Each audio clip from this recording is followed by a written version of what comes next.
I don't know what caused the river to shift, and it started coming, and that trailer right there by the church, it threw we're not sure what it threw, but it crashed the carport, and then it knocked down the house. What's your name? My name's Manny. The only positive thing I gotta say, man, hey, that these mountain people, and they taught me a lot. Cause where I come from, people don't help us out like this, man. I mean, you're from the West Coast. People don't help us out like this. I mean, people stopped by, dropped off food, water. Everybody was telling us that the National Guard was here and that FEMA was here. Hey, man, they weren't here. They were in the rich areas. They weren't here. We were the last people they got to, but they weren't here. Man, shit got to change, man. Shit got to change because this fucking sucks. It sucks, man. A lot of people died. A lot of people lost their homes. It's the people higher up. Why send them to the rich people? Yeah, the rich people, just because they're rich, they need help too. But don't forget about us.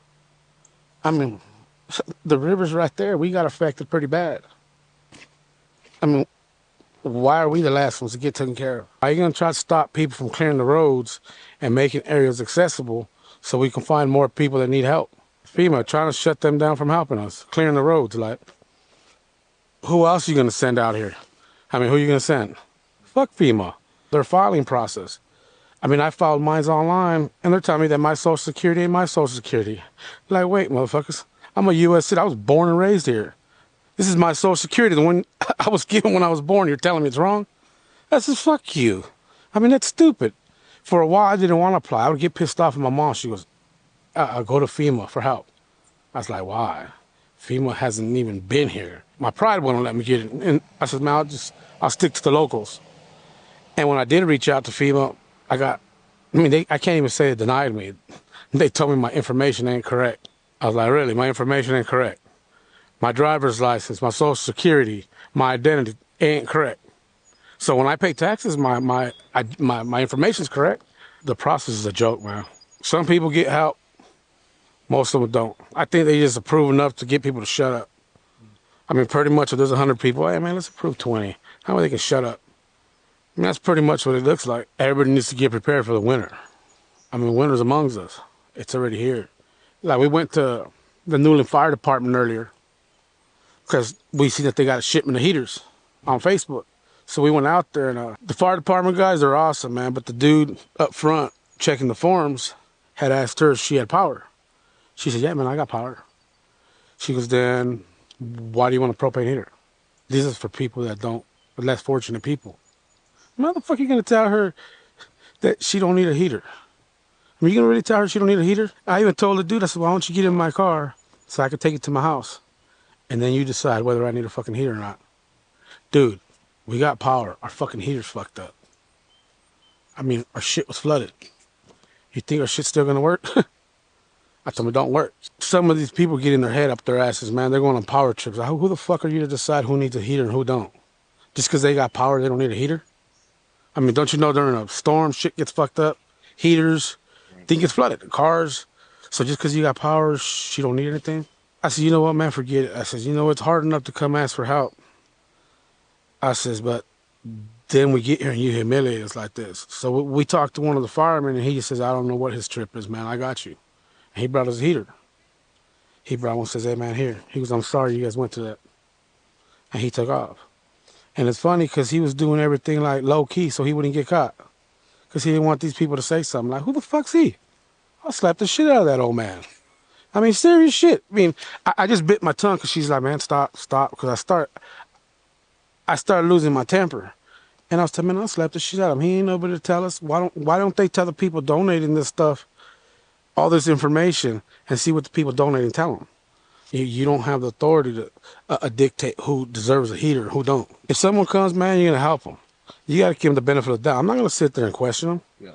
That's because the minute you start questioning people, they're going to start feeling humiliated because these mountain folks, man, they're proud people. I mean, it's hard to ask for help. And you're going to tell them they don't need something or you're going to turn them down? It's like, why? It's not your place to fucking sit there and decide whether they need one or not. They're being donated. I mean, hand the motherfuckers out. What are you going to do? Let them sit there and rot? Take them home? And what's the purpose? What's the purpose? Give them the benefit of the doubt. That's between them and God if they start deciding to act scandalous. It's not. It wouldn't be my job to assume that they're doing something stupid, that they're being greedy. That's not my job. Yeah. My job is hand the shit out. They come, hand them out. Get them out. Get them out the way. Right. You know what I mean? As quickly as possible, because if you check the forecast Tuesday, it's supposed to get real cold. I mean, that's what should be done. Hand the stuff out, man. Nah, man. Right here in Roaring Creek, hey, man, the people really stood out, man. The churches, the people, I mean, they stood out. I mean, that's real shit. I'm not used to it. I even told a lot of people, it's not that I'm too proud. It's just I'm not used to people helping me out. You know, not used to it. I didn't even like living here in Roaring Creek at first. I'm from California. I'm from San Bernardino, California. So we came over here because we pretty much rescue pits.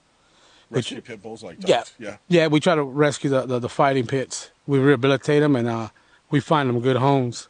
You know, we do that pretty much out of our own pocket. We don't ask nobody for help. Well, we were up to 17. Now we're just down to our personal ones because we try to find all of them homes, you know, so they could be safe. I had kennels back there. You can see some of the kennels back there. Did you know the hurricane was coming? Yeah, but no one expected this, man. I mean, it caught everybody off guard because, you know, we've never had this before, you know. When we woke up, the creek right here was going across already. We went towards 19E, and we seen the water, how fast it was going, so we came back, pick up the kids, and we took off to the property and dropped them off. And when we tried to come back, the river, I mean, I barely made it across the river. The river almost took my Explorer, and once we were here, there was pretty much nothing we can do. Who is we? Me and my wife and my 18-year-old goddaughter. So we each got a pit bull, and my wife got a toy Yorkie. We started hiking through the hills. Walk us through the interaction with the sheriff when you were trying to get here in the first place. Man, he told us that we couldn't come across. He says that I couldn't come across, and I was like, I'm getting across, you know. I'm going to get to my property. I mean, they ain't going to do nothing they can stop us. I mean, the night before, they had already said they weren't going to answer 911 calls. So if they ain't going to answer 911 calls, that's cool. Stay the fuck out of our way now. They weren't going to answer 911 calls because they said it was too dangerous for everybody. They said it was going to be impossible for them to get to anybody safely. And I could understand that, but once that's said and done, stay the fuck out of our way. Let us do what we got to do to save ourselves. Right. If we got to get to our property to evacuate our dogs or get some of our stuff, and stay the fuck out of our way. We just cut through the woods, and then we ran into two different houses. So we cut through their yard. We heard trees breaking. We heard the landslide. And we just didn't know where it was at. And I told her, I says, you hear that?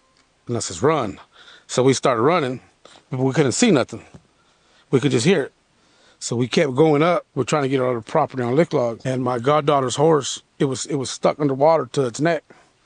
So she's talking about my horse. She said, we got to free my horse. And I ain't gonna lie, I forgot to tell you, man, fuck your horse. We need to get to safety, you know? So we need to get to safety. We each got a dog, we're gonna drown. I said, we gotta get across the river. Yeah. And when she started crying, she goes, I can't leave my horse. I gotta get my horse. So, you know, I didn't want to leave my pit bulls. So I didn't want to leave her horse, you know?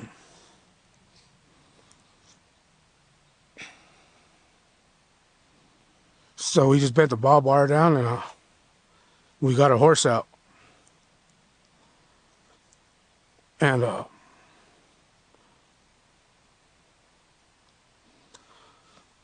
when our horse got out, something, I don't know what caused the river to shift, and it started coming, and that trailer right there by the church, it threw we're not sure what it threw, but it crashed the carport, and then it knocked down the house. And we know the old man and the old ladies, Peach and Mary. And I mean, they made it out. And then my wife asked me, she was, what are we going to do now? We can't get across the river. And I really didn't know. I told her, I don't know. I don't know. I said, we can't make it across the river no more. We can't come back home here. We couldn't go down to the fire department and ask for help. So I kicked the door down to that abandoned building, Russell's Antique, and that's what we barricaded ourselves in. Then a truck.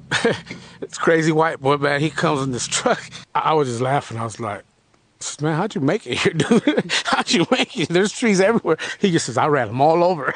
He says, I went over on top of them, all of them. How did you? I was this crazy white boy, man. I was a crazy white boy right there. I was like, I said, man.